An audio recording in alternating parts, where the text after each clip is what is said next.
ओम शांति। आजिर साकार महावाक्य 18/11/2025। मधुर संतान माने तुमे माने ही सत्य अलौकिक जादूगर अट। तुमको मनुष्यरू देवता करिबार जादू देखाइबाको हेब।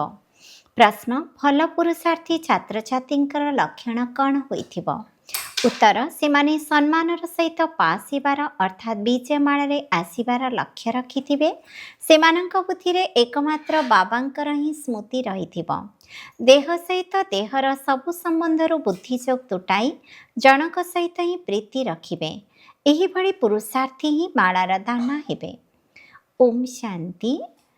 आत्मिक संतान मानक प्रति आत्मिक पिता बसी बुझाउछंती, एबे तुमे आत्मिक संतान माने जादूगर जादूगरणी होई जाइछ। सेथिपई बाबा को मध्य जादूगर कहउछंती। एहिभली केही जादूगर नथिबे जे कि मनुष्य को देवता करिदेबे। एहा जादूगरी अटे ना? केते श्रेष्ठ रोजगार कराइबार तुमे रास्ता बताउछ। स्कूल ले शिक्षक मध्य रोजगार करिबा सिखाई थांती। पाठपढ़ा रोजगार अटे ना? भक्ति मार्गर कथा शास्त्र आदि शुणिबा एहाको पाठपढ़ा कहाजिब नाही। एथिरो कौनसी आमदानी हुए नाही, केवल पैसा खर्च हुए। बाबा मध्य बुझाउछंती भक्ति मार्गरे चित्र तैयारी करी मंदिर तैयारी करी भक्ति करी करी तुमे केते पैसा खर्च करी देइछ। शिक्षक तो पुणी भी रोजगार करिबार रास्ता बताई थांती। शरीर निर्वाह होइथाए। तुम संतान मानकर पाठपढ़ा केते श्रेष्ठ, समस्त को पढ़ा को भी हेब। तुमे पिला माने मनुष्यरू देवता करुछ। से पाठपढ़ा द्वारा बारिस्टर आदि हेब, ताहा पुणी गोटिए जन्म पाई। से पाठपढ़ा ए पाठपढ़ारे केते राति दिनर फरक रहिछि। सेथिपई तुम आत्मा मानकु शुद्ध निशा रहिबा दरकार। यह गुप्त निशा अटे। बेहद बाबांकर कमाल अटे। किपरि रूहानी जादू अटे। निजको आत्मा भावी भावी सत्व प्रधान होई जाती। जेपरी सन्यासी माने कही थांती ना, तुमे भाव मु मईसी। एपरी भावी जड़े कोठरी रे बसीगला, कहिला मु मईसी, कोठरी रू बाहरी भी किपरि। एबे बाबा कहउछंती तुमे पवित्र आत्मा थिलो, एबे अपवित्र होई जाइछ। पुणी बाबांक स्मृति द्वारा तुमे पवित्र होइजिब। एही ज्ञान को सुनी नररु नारायण अथवा मनुष्यरु देवता होई जाउछ। देवता मानकर मध्य साम्राज्य हेब ना? तुमे एबे श्रीमत आधार रे भारत रे दैवी साम्राज्यर स्थापना करुछ।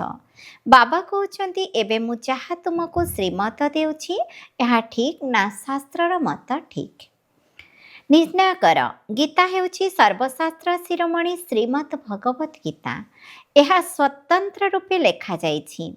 तेबे भगवान काहाकु कहाजिब? निश्चय समस्ते कहिबे निराकार शिव। आमे आत्मा माने तांकर संतान भाई भाई अटु। से एकमात्र पिता अटंती। बाबा कहउछंती तुमे समस्ते प्रेमिका अट। परमात्मा प्रेमिक को मने पकाउछ, काहेकि ना मु ही राजयोग शिखाई जहा द्वारा तुमे वास्तव रे नररु नारायण हेउछ। सेमाने तो कही देउछंती जे आमे सत्यनारायणकर कथा शुणुछु। एकथा केही बुझु नांती जे एहा द्वारा आमे नररु नारायण हेबु। बाबा तुम आत्मा मानकु ज्ञानर तृतीय नेत्र देउछंती, जहा द्वारा आत्मा सबु किछि जानि जाउछि। शरीर बिना आत्मा कथा कहि परिबो नाही। आत्मा मानकर रहिबा स्थान को निर्वाण धाम कहा जाउछि। तुम संतान मानकु एबे शांति धाम एवं सुख धाम को मने पकाइबा को हेब। एही दुख धाम को बुद्धि रो भूलिबा को हेब। आत्मा को एबे ज्ञान मिलेछि, ठीक कौन भूल कौन, कर्म अकर्म विकर्मर रहस्य को मध्य बाबा बुझाउछंती। बाबा संतान मानकु ही बुझाउछंती एवं संतान माने ही जानुछंती। अन्य मनुष्य माने तो बाबा को ही जानि नाहंती। बाबा कहउछंती एहीपरि ड्रामा मध्य तैयारी होइछि। रावण राज्य रे समस्तंकर कर्म विकर्म होइथाए। सत्यजुगरे कर्म अकर्म होइथाए। केही जदि पचारंती सेठारे कौन पिला जन्म हेउ नाहंती, तेबे कुह ताकु निर्विकारी दुनिया कहा जाए। तेनु सेठारे एही पांच विकार केउठारु आसीबो? एहा बहुत साधारण कथा। एकथा बाबा बसी बुझाउछंती, जे ठीक भाबुछंती से तुरंत धारण करिथांती। କେହି ନ ବୁଝୁଥିଲେ ମଧ୍ୟ ଆଗକୁ ଗଲେ ବୁଝିଯିବେ। ଅଗ୍ନିଶିଖା ପାଖକୁ ପତଙ୍ଗ ଆସିଥାନ୍ତି, ଚାଲିଯାଇ ପୁଣି ଆସିଥାନ୍ତି। ବାବା ମଧ୍ୟ ଅଗ୍ନିଶିଖା ସମ ଅଟନ୍ତି। ପୁରୁଣା ଦୁନିଆ ଜଳି ଭସ୍ମ ହୋଇଯିବ, ଏକଥା ମଧ୍ୟ ବୁଝାଯାଉଛି। ବାକି କୌଣସି ନିଆଁ ଆଦିର କଥା ନାହିଁ। ତାହା ତ ସାଧାରଣ କଥା ଅଟେ। ଅଗ୍ନିଶିଖାରେ ବହୁତ ପତଙ୍ଗ ପଡ଼ି ଜଳି ଯାଇଥାନ୍ତି। ଦୀପାବଳିରେ କେତେ ଛୋଟ ଛୋଟ ପୋକ ଜନ୍ମ ହୁଅନ୍ତି, ପୁଣି ମରି ଯାଇଥାନ୍ତି। ଜନ୍ମ ନେଲେ ଓ ମଲେ। ବାବା ମଧ୍ୟ ବୁଝାଉଛନ୍ତି, ଯେଉଁ ଆତ୍ମା ଅନ୍ତ ସମୟରେ ଆସି ଜନ୍ମ ନେଇ ପୁଣି ମରିଯିବେ, ଏହା ତ ଯେପରି ମଶାଙ୍କ ସଦୃଶ ଜୀବନ ହୋଇଗଲା। ବାବା ସମ୍ପତ୍ତି ଦେବା ପାଇଁ ଆସିଛନ୍ତି, ସେଥିପାଇଁ ପୁରୁଷାର୍ଥ କରି ସମ୍ମାନର ସହିତ ପାସ୍ ହେବା ଉଚିତ। ଭଲ ଭଲ ଛାତ୍ରମାନେ ବହୁତ ପୁରୁଷାର୍ଥ କରିଥାନ୍ତି। ଏହି ମାଳା ମଧ୍ୟ ସମ୍ମାନର ସହ ପାସ୍ ହୋଇଯିବା ଆତ୍ମାମାନଙ୍କର ଅଟେ। ଯେତେ ସମ୍ଭବ ପୁରୁଷାର୍ଥ କରିଚାଲ, ବିନାଶ କାଳେ ବିପରୀତ ବୁଦ୍ଧି କହିଥାନ୍ତି। ଏହା ଉପରେ ମଧ୍ୟ ତୁମେ ବୁଝାଇ ପାରିବ। ଆମର ବାବାଙ୍କ ସହିତ ପ୍ରୀତି ବୁଦ୍ଧି ରହିଛି। ଏକ ବାବାଙ୍କ ବ୍ୟତୀତ ଆମେ କାହାଙ୍କୁ ମନେ ପକାଉ ନାହୁଁ। ବାବା କହୁଛନ୍ତି, ଦେହ ସହିତ ଦେହର ସବୁ ସମ୍ବନ୍ଧକୁ ଭୁଲି ମୋତେ ମନେ ପକାଅ। ଭକ୍ତି ମାର୍ଗରେ ବହୁତ ମନେ ପକାଇ ଆସିଛ। ହେ ଦୁଃଖହର୍ତ୍ତା, ସୁଖକର୍ତ୍ତା, ତେବେ ନିଶ୍ଚୟ ବାବା ସୁଖଦାୟୀ ଅଟନ୍ତି ନା? ସ୍ୱର୍ଗକୁ ସୁଖଧାମ କୁହାଯାଉଛି। ବାବା ବୁଝାଉଛନ୍ତି, ମୁଁ ଆସିଛି ପବିତ୍ର କରିବା ପାଇଁ। ଯେଉଁ ସନ୍ତାନମାନେ କାମଚିତା ଉପରେ ବସି ଭସ୍ମ ହୋଇଯାଇଛନ୍ତି, ତାଙ୍କ ଉପରେ ଆସି ଜ୍ଞାନର ବର୍ଷା କରୁଛି। ତୁମ ସନ୍ତାନମାନଙ୍କୁ ଯୋଗ ଶିଖାଉଛି। ବାବାଙ୍କୁ ମନେ ପକାଅ, ତେବେ ବିକର୍ମ ବିନାଶ ହେବ ଏବଂ ତୁମେ ପରିସ୍ଥାନର ମାଲିକ ହୋଇଯିବ। ତୁମେ ମଧ୍ୟ ଯାଦୁକର ଅଟନା।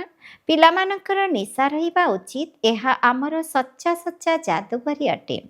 କେହି କେହି ବହୁତ ଭଲ ହୋସିଆର ଯାଦୁକର ଥାନ୍ତି। କ'ଣ କ'ଣ ସବୁ ଜିନିଷ ବାହାର କରିଥାନ୍ତି। ଏହି ଯାଦୁକରୀ ପୁଣି ଅଲୌକିକ ଅଟେ, ଅର୍ଥାତ୍ ଜଣକ ବ୍ୟତୀତ ଆଉ କେହି ଶିଖାଇ ପାରିବେ ନାହିଁ। ତୁମେ ଜାଣିଛ, ଆମେ ମନୁଷ୍ୟରୁ ଦେବତା ହେଉଛୁ। ଏହି ଶିକ୍ଷା ନୂଆ ଦୁନିଆ ନିମନ୍ତେ ଉଦ୍ଦିଷ୍ଟ। ତାକୁ ସତ୍ୟଯୁଗୀ ନୂଆ ଦୁନିଆ କୁହାଯାଉଛି। ଏବେ ତୁମେ ସଙ୍ଗମ ଯୁଗରେ ଅଛ। ଏହି ପୁରୁଷୋତ୍ତମ ସଙ୍ଗମ ଯୁଗ ବିଷୟରେ କାହାକୁ ଜଣା ନାହିଁ। ତୁମେ କେତେ ଉତ୍ତମ ପୁରୁଷ ହେଉଛ। ବାବା ଆତ୍ମାମାନଙ୍କୁ ହିଁ ବୁଝାଉଛନ୍ତି। ତୁମେ ଟିଚର ଭଉଣୀମାନେ ଯେତେବେଳେ କ୍ଲାସରେ ବସୁଛ, ତୁମର କାମ ହେଉଛି ପ୍ରଥମେ ସମସ୍ତଙ୍କୁ ସାବଧାନ କରାଇବା। ଭାଇ ଭଉଣୀମାନେ ନିଜକୁ ଆତ୍ମା ଭାବି ବସ। ଆମେ ଆତ୍ମା ଏହି କର୍ମେନ୍ଦ୍ରିୟ ଦ୍ୱାରା ଶୁଣୁଛୁ। 84 ଜନ୍ମର ରହସ୍ୟ ମଧ୍ୟ ବାବା ବୁଝାଉଛନ୍ତି। କେଉଁ କେଉଁ ମନୁଷ୍ୟମାନେ 84 ଜନ୍ମ ନେଉଛନ୍ତି, ସମସ୍ତେ ତ ନେବେ ନାହିଁ। ଏହା ଉପରେ ମଧ୍ୟ କାହାର ବୁଦ୍ଧି ଚାଲୁନାହିଁ। ଯାହା ଶୁଣୁଛନ୍ତି ସତ ବୋଲି କହିଦେଉଛନ୍ତି। ହନୁମାନ ପର୍ବନରୁ ବାହାରିଲେ ସତ, ପୁଣି ଅନ୍ୟମାନଙ୍କୁ ମଧ୍ୟ ଏହିପରି କଥାକୁ ଶୁଣାଇଥାନ୍ତି, ପୁଣି ଶୁଣି ସତ୍ ସତ କହି ଚାଲିଥାନ୍ତି। ଏବେ ଭୁଲ ଠିକ୍ ବୁଝିବା ପାଇଁ ତୁମକୁ ଜ୍ଞାନ ଚକ୍ଷୁ ମିଳିଛି, ତେଣୁ ସଠିକ୍ କର୍ମ କରିବା ଉଚିତ। ତୁମେମାନେ ବୁଝାଉଛ ମଧ୍ୟ, ଆମେ ବେହଦ ବାବାଙ୍କ ଠାରୁ ଏହି ସମ୍ପତ୍ତି ନେଉଛୁ। ତୁମେ ସମସ୍ତେ ପୁରୁଷାର୍ଥ କର। ସେ ବାବା ସବୁ ଆତ୍ମାମାନଙ୍କର ପିତା ଅଟନ୍ତି। ତୁମ ଆତ୍ମାମାନଙ୍କୁ ବାବା କହୁଛନ୍ତି, ବର୍ତ୍ତମାନ ମୋତେ ମନେ ପକାଅ। ନିଜକୁ ଆତ୍ମା ଭାବ। ଆତ୍ମାରେ ହିଁ ସଂସ୍କାର ରହିଛି। ଆତ୍ମା ସଂସ୍କାର ନେଇଯାଇଥାଏ। କାହାର ଛୋଟ ବୟସରୁ ବହୁତ ନାମ ପ୍ରସିଦ୍ଧ ହୋଇଥିଲେ ବୁଝାଯାଏ, ଇଏ ପୂର୍ବଜନ୍ମରେ ଏପରି କୌଣସି ଭଲ କର୍ମ କରିଛନ୍ତି। କେହି କଲେଜ ଆଦି ତିଆରି କରିଲେ ପରଜନ୍ମରେ ଭଲ ପାଠ ପଢ଼ିଥାନ୍ତି। କର୍ମର ହିସାବ କିତାବ ରହିଛି ନା? ସତ୍ୟଯୁଗରେ ବିକର୍ମର କଥା ହିଁ ରହିବ ନାହିଁ। କର୍ମ ତ ନିଶ୍ଚୟ କରିବେ, ରାଜକାର୍ଯ୍ୟ କରିବେ, ଖାଇବେ ପିଇବେ, କିନ୍ତୁ ଓଲଟା କର୍ମ କରିବେ ନାହିଁ। ତାକୁ ହିଁ ରାମରାଜ୍ୟ କୁହାଯାଏ। ଏଠାରେ ରାବଣ ରାଜ୍ୟ ରହିଛି। ଏବେ ତୁମେ ଶ୍ରୀମତ ଆଧାରରେ ରାମରାଜ୍ୟ ସ୍ଥାପନ କରୁଛ। ତାହା ହେଉଛି ନୂଆ ଦୁନିଆ। ପୁରୁଣା ଦୁନିଆରେ ଦେବତାମାନଙ୍କର ଛାଇ ପଡ଼ିନଥାଏ। ଲକ୍ଷ୍ମୀଙ୍କର ଜଡ଼ଚିତ୍ର ରଖିଲେ ଛାଇ ପଡ଼ିବ, ଚୈତନ୍ୟରେ ପଡ଼ିପାରିବ ନାହିଁ। ତୁମେ ଜାଣିଛ, ସମସ୍ତଙ୍କୁ ପୁନର୍ଜନ୍ମ ନେବାକୁ ପଡ଼ିବ। କୂଅରୁ ପାଣି କାଢ଼ିବାର ଏକ ବିଧି ଅଛି ନା? ଚକି ଅନବରତ ଘୁରୁଥାଏ। ଏହିପରି ତୁମର ଚକ୍ର ଘୁରୁଛି। ଏହା ଉପରେ ହିଁ ଦୃଷ୍ଟାନ୍ତ ରୂପେ ବୁଝାଯାଉଛି ପବିତ୍ରତା ହିଁ ସବୁଠାରୁ ଶ୍ରେଷ୍ଠ। କୁମାରୀ ପବିତ୍ର ହୋଇଥିବାରୁ ସମସ୍ତେ ତାର ପାଦ ତଳେ ପଡ଼ିଥାନ୍ତି। ତୁମେ ହେଉଛ ପ୍ରଜାପିତା ବ୍ରହ୍ମା କୁମାର ଓ କୁମାରୀମାନେ। ପ୍ରାୟତଃ କୁମାରୀମାନଙ୍କ ସଂଖ୍ୟା ଅଧିକା, ସେଥିପାଇଁ ଗାୟନ ରହିଛି କୁମାରୀ ଦ୍ୱାରା ବାଣ ମାରିଲେ। ଏହା ହେଉଛି ଜ୍ଞାନ ବାଣ। ତୁମେ ସ୍ନେହର ସହିତ ବସି ବୁଝାଉଛ ବାବା ସଦ୍ଗୁରୁ ଜଣେ ହିଁ ଅଟନ୍ତି। ସେ ସମସ୍ତଙ୍କର ସଦ୍ଗତି ଦାତା ଅଟନ୍ତି। ଭଗବାନ ଉବାଚ ମନ୍ମନା ଭବ। ଏହା ମଧ୍ୟ ମନ୍ତ୍ର ଅଟେ ନା? ଏହିଥିରେ ହିଁ ମେହନତ ରହିଛି। ନିଜକୁ ଆତ୍ମା ଭାବି ବାବାଙ୍କୁ ମନେ ପକାଅ। ଏହା ହେଉଛି ଗୁପ୍ତ ମେହନତ। ଆତ୍ମା ହିଁ ତମ ପ୍ରଧାନ ହୋଇଛି, ଆତ୍ମାକୁ ପୁଣି ସତୋ ପ୍ରଧାନ ହେବାକୁ ପଡ଼ିବ। ବାବା ବୁଝାଉଛନ୍ତି ଆତ୍ମା और परमात्मा अलग रहे बहुकाल। ଯେ ପ୍ରଥମେ ଅଲଗା ହୋଇଛନ୍ତି ତାଙ୍କ ସହିତ ପ୍ରଥମେ ମିଶିବେ। ସେଥିପାଇଁ ବାବା କହୁଛନ୍ତି ଲାଡଲେ ଶିଖିଲଧେ ବଚ୍ଚେ। ବାବା ଜାଣିଛନ୍ତି କେବେଠାରୁ ଭକ୍ତି ଆରମ୍ଭ ହେଲା।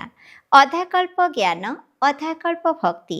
ଦିନ ରାତି 24 ଘଣ୍ଟା ମଧ୍ୟରେ 12 ଘଣ୍ଟା AM ଏବଂ 12 ଘଣ୍ଟା PM ହୋଇଥାଏ। କଳ୍ପ ମଧ୍ୟ ଅଧା ଅଧା ଅଟେ। ବ୍ରହ୍ମାଙ୍କର ଦିନ, ବ୍ରହ୍ମାଙ୍କର ରାତି, ପୁଣି କଳିଯୁଗର ଆୟୁ ଏତେ ଲମ୍ବା କାହିଁକି କରିଦେଇଛନ୍ତି? ଏବେ ତୁମେ ଠିକ୍ ଭୁଲ ବତାଇ ପାରିବ। ସବୁ ଶାସ୍ତ୍ର ହେଉଛି ଭକ୍ତି ମାର୍ଗର। ପୁଣି ଭଗବାନ ଆସି ଭକ୍ତିର ଫଳ ଦେଇଥାନ୍ତି। ଭକ୍ତମାନଙ୍କର ରକ୍ଷକ ବୋଲି କୁହାଯାଇଥାଏ ନା?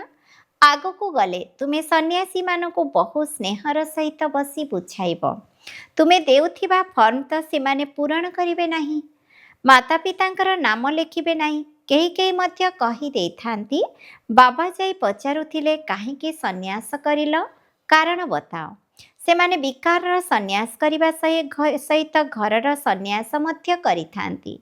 ଏବେ ତୁମେ ସାରା ପୁରୁଣା ଦୁନିଆର ସନ୍ନ୍ୟାସ କରୁଛ। ନୂଆ ଦୁନିଆର ସାକ୍ଷାତକାର ତୁମକୁ କରାଇ ଦେଇଛି। ତାହା ନିର୍ବିକାରୀ ଦୁନିଆ। ସ୍ୱର୍ଗୀୟ ଈଶ୍ୱର ପିତା ଅଟନ୍ତି, ତେଣୁ ସ୍ୱର୍ଗ ହିଁ ସ୍ଥାପନ କରୁଛନ୍ତି। ଫୁଲର ବଗିଚା କରୁଛନ୍ତି, କଣ୍ଟାକୁ ଫୁଲ କରୁଛନ୍ତି। ନମ୍ବର 1 କଣ୍ଟା ହେଉଛି କାମ ବିକାର। କାମକୁ କଟୁରୀ, କ୍ରୋଧକୁ ଭୂତ କହିଥାନ୍ତି। ଦେବୀ ଦେବତାମାନେ ଡବଲ ଅହିଂସକ ଥିଲେ। ନିର୍ବିକାରୀ ଦେବତାମାନଙ୍କ ଆଗରେ ବିକାରୀ ମନୁଷ୍ୟମାନେ ମୁଣ୍ଡ ନୁଆଇଥାନ୍ତି। ଏବେ ତୁମେ ସନ୍ତାନମାନେ ଜାଣୁଛ ଆମେ ଏଠାକୁ ଆସିଛୁ ପଢ଼ିବା ପାଇଁ। ବାକି ଅନ୍ୟ ସତ୍ସଙ୍ଗ ଆଦିକୁ ଯିବା ତ ସାଧାରଣ କଥା ଅଟେ। ଈଶ୍ୱରଙ୍କୁ ସର୍ବବ୍ୟାପୀ କହିଦେଉଛନ୍ତି। ବାବା କ'ଣ କେବେ ସର୍ବବ୍ୟାପୀ ହୋଇଥାନ୍ତି? ବାବାଙ୍କ ଠାରୁ ତୁମ ସନ୍ତାନମାନଙ୍କୁ ସମ୍ପତ୍ତି ମିଳୁଛି। ବାବା ଆସି ପୁରୁଣା ଦୁନିଆକୁ ନୂଆ ଦୁନିଆ ସ୍ୱର୍ଗ କରାଉଛନ୍ତି। କେହି କେହି ତ ନର୍କକୁ ନର୍କ ବୋଲି ମଧ୍ୟ ଭାବୁନାହାନ୍ତି। ସାହୁକାରମାନେ ଭାବୁଛନ୍ତି ସ୍ୱର୍ଗରେ ପୁଣି କ'ଣ ଅଛି? ଆମ ପାଖରେ ଧନ, ମହଲ, ବିମାନ ଆଦି ସବୁ କିଛି ତ ଅଛି। ଏହା ହିଁ ଆମ ପାଇଁ ସ୍ୱର୍ଗ ଅଟେ। ଯେଉଁମାନେ ଆବର୍ଜନା ଅର୍ଥାତ୍ ଝୁମ୍ପୁଡ଼ିରେ ରହୁଛନ୍ତି ସେମାନଙ୍କ ନିମନ୍ତେ ନର୍କ ଅଟେ। ସେଥିପାଇଁ ଭାରତ କେତେ ଗରିବ କାଙ୍ଗାଳ ହୋଇଯାଇଛି। ପୁଣି ଇତିହାସର ପୁନରାବୃତ୍ତି ହେବ। ତୁମର ନିଶା ରହିବା ଉଚିତ। ବାବା ଆମକୁ ପୁନର୍ବାର ଦ୍ୱିମୁକୁଟଧାରୀ କରାଉଛନ୍ତି। ଅତୀତ, ବର୍ତ୍ତମାନ, ଭବିଷ୍ୟତକୁ ଜାଣିଯାଇଛ। ସତ୍ୟଯୁଗ ତ୍ରେତାର କାହାଣୀ ବାବା ବତାଉଛନ୍ତି। ପୁଣି କଳ୍ପ ମଝିରୁ ଆମେ ତଳକୁ ତଳକୁ ଖସୁଛୁ। ବାମ ମାର୍ଗ ହେଉଛି ବିକାରୀ ମାର୍ଗ। ଏବେ ପୁଣି ବାବା ଆସିଛନ୍ତି। ତୁମେ ନିଜକୁ ସ୍ୱଦର୍ଶନ ଚକ୍ରଧାରୀ ଭାବୁଛ। ଏପରି ନୁହେଁ ଯେ ଚକ୍ର ଘୁରାଉଛ ଯାହାଦ୍ୱାରା ଗଳା କଟିଯିବ। ଶ୍ରୀକୃଷ୍ଣଙ୍କୁ ଦେଖାଇଥାନ୍ତି କି ଚକ୍ର ଦ୍ୱାରା ଅସୁରମାନଙ୍କୁ ମାରୁଛନ୍ତି, ଏପରି କଥା ହୋଇପାରିବ ନାହିଁ। ତୁମେ ଜାଣୁଛ ଆମେ ବ୍ରାହ୍ମଣ ହେଉଛୁ ସ୍ୱଦର୍ଶନ ଚକ୍ରଧାରୀ। ଆମ ପାଖରେ ସୃଷ୍ଟିର ଆଦି ମଧ୍ୟ ଅନ୍ତର ଜ୍ଞାନ ରହିଛି। ସେଠାରେ ଦେବତାମାନଙ୍କର ତ ଏହି ଜ୍ଞାନ ରହିବ ନାହିଁ। ସେଠାରେ ହିଁ ହେଉଛି ସଦ୍ଗତି, ତେଣୁ ତାକୁ ଦିନ କୁହାଯାଉଛି। ରାତିରେ ହିଁ ସବୁ ପ୍ରକାର ଅସୁବିଧା ହୋଇଥାଏ। ଭକ୍ତିରେ କେତେ ହଟଯୋଗ ଆଦି କରିଥାନ୍ତି ଦର୍ଶନ ପାଇବା ପାଇଁ। ଯେଉଁମାନେ ନବୋଧା ଭକ୍ତି କରିଥାନ୍ତି ସେମାନେ ପ୍ରାଣତ୍ୟାଗ କରିବା ପାଇଁ ପ୍ରସ୍ତୁତ ହୋଇଗଲେ ସାକ୍ଷାତକାର ହୋଇଥାଏ। ଅଳ୍ପକାଳର ଇଚ୍ଛା ପୂରଣ ହୋଇଥାଏ ଡ୍ରାମା ଅନୁସାରେ। ବାକି ଈଶ୍ୱର କିଛି କରୁନାହାନ୍ତି। ଅଧାକଳ୍ପ ଭକ୍ତିର ପାଠ ରହିଛି। ଆଚ୍ଛା, ମିଠା ମିଠା ଶିଖିଲଧେ ସନ୍ତାନମାନଙ୍କ ପ୍ରତି ମାତା ପିତା ବାପଦାଦାଙ୍କର मधुर स्नेह संपन्न शुभेच्छा एवं सुप्रभात। आत्मिक पितांकर आत्मिक संतान मानंकु नमस्ते। आम आत्मिक संतान मानंकर मध्य आत्मिक पितांकु नमस्ते नमस्ते नमस्ते। धारणा पाई मुख्य सारांश 1 नंबर, एही आत्मिक निशारे रहिबाकु हेबो जे बाबा आमको दुई मुकुटधारी करुछन्ति। आमे हेउछु स्वदर्शन चक्रधारी ब्राह्मण। अतीत वर्तमान एवं भविष्यतर ज्ञान को बुद्धि रे रखी चलिबाकु हेबो। 2 नंबर, पास विथ ऑनर अर्थात सम्मानर सहित उत्तीर्ण हेबा पाई बाबांक सहित सच्चा सच्चा स्नेह रखिबाकु हेबो। बाबांको मने पकाइबार गुप्त मेहनत करिबाकु हेबो। वरदान, निजर डबल लाइट स्वरूप द्वारा आसुथिबा विघ्न गुड़िको अतिक्रम करुथिबा तीव्र पुरुषार्थी हुआ। आसुथिबा विघ्न गुड़िकरे थकी पड़िबा बा निराश हेबा परिवर्ते गोटे सेकेंड भितरे निजर आत्मिक ज्योति स्वरूप एवं निमित्त भावरे डबल लाइट स्वरूप द्वारा हाईजंप दियो। विघ्न रूपी पत्थर को भांगिबारे समय नष्ट कर नाही। गोटे सेकेंड रे लंफ दी अतिक्रम कर। टिके विस्मृति कारणरू सहज मार्ग को मुस्किल कर नाही। निज जीवनर भविष्यतर श्रेष्ठ लक्ष्य को स्पष्ट भावरे देखिबा सहित तीव्र पुरुषार्थी हुआ। बापदादा बा विश्व तुमको जो दृष्टि रे देखुचंती सेही श्रेष्ठ स्वरूप रे सर्वदा स्थित होई रुह। स्लोगान, सर्वदा खुशी रे रहिबा एवं खुशी बांटिबा एहा ही सबुठारो बड़ महानता अटे। अव्यक्त इशारा, अशरीरी अथवा विदेही स्थितिर अभ्यास को बढ़ाओ। वर्तमान संगठित रूप से गोटे ही शुद्ध संकल्प अर्थात एकर स्थिति निर्माण करिबार अभ्यास कर, तेबे जाई सारा विश्व रे शक्ति सेनार नाम विख्यात हेबो। एथिपई जेबे इच्छा शरीरर आधार निय एवं जेबे इच्छा शरीरर आधार छाड़ी निजर अशरीरी स्वरूप रे स्थित होई जाओ। जेपरी शरीर को धारण करिछ सेपरी शरीर ठारू पृथक होई जाओ। एही अनुभव अंतिम परीक्षा रे प्रथम नंबर रे आसीबार आधार अटे। ओम शांति।